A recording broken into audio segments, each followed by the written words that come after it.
Well, we're following a developing story. We're following a lead after Moorhead PD confirmed to us that 10 vehicles' tires were slashed.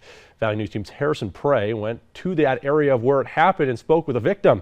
Harrison joins us live in studio with more. Harrison, what's going on? That's right, Ethan.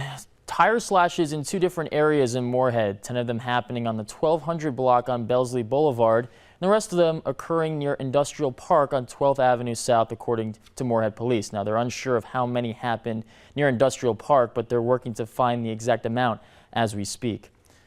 Multiple vehicles received tire slashes Friday morning. Moorhead residents woke up with noticeably less air than usual. One resident in particular, Johnny Walker, was ready to go to work in 3 hours until he got a knock on the door from Moorhead Police. There's been somebody slashing tires on your block, and the whole block, the tires got slashed, and so did yours. The car's in your driveway, so came out and looked. I said, oh man. Walker says he never expected a crime like this to happen in his neighborhood. Now, the suspect has not been identified yet, and this is still an ongoing investigation. We'll be sure to keep a close eye on this story throughout the week. Ethan? Thanks,